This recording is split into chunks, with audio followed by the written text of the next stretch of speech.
Welcome to Zana Vibes, beacon of martial arts honor and wisdom stories in Kung Fu mastery. Please subscribe for more captivating content. Let's dive in.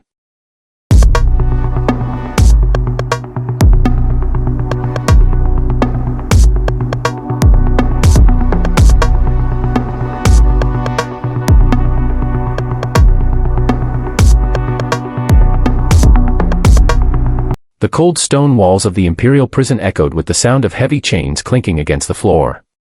Mei-Ling, a self-taught kung fu master from southern China, sat cross-legged in the dim light of her cell, her mind as sharp and focused as her techniques. Captured by Japanese forces during a border conflict, she was accused of inciting rebellion against the occupiers. Her captors underestimated her. Mei-Ling wasn't just a martial artist, she was a symbol of resistance, a warrior forged in the fires of adversity. Born into poverty, she had taught herself kung fu by mimicking the movements of animals and studying ancient scrolls.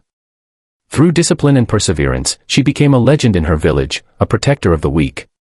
Now, stripped of her weapons and freedom, Mei-Ling faced an impossible challenge: escape a heavily guarded prison patrolled by elite Japanese samurai, each trained in the art of the katana.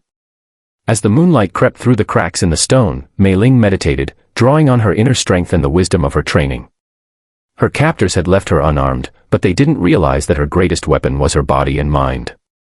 She remembered her master's teachings, *, in stillness lies power, and in adversity lies opportunity. *. That night, an opportunity came.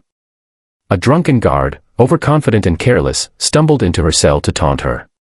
Mei-Ling seized the moment, swiftly disarming him and using her restraints to subdue him. With his keys in hand, she unlocked her shackles and slipped into the dark corridors. The alarm was raised, and the clash of steel soon filled the prison. Mei-Ling moved like a shadow, her movements precise and fluid. As she encountered guards, she relied on her knowledge of tiger-style kung fu to overpower them, her strikes targeting their pressure points with lethal accuracy. Her most formidable challenge awaited in the main courtyard, where 3 elite samurai awaited her. They drew their katanas, their faces a mask of discipline and resolve. Mei-Ling took a deep breath, her mind racing as she calculated her approach.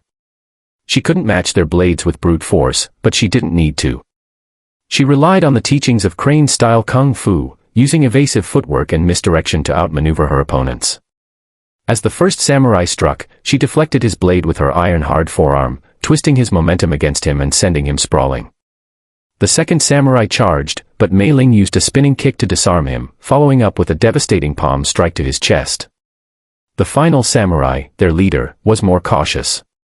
Their duel was fierce and prolonged, each move a deadly dance of strategy and skill. Mei-Ling's speed and agility eventually gave her the upper hand, as she used a sweeping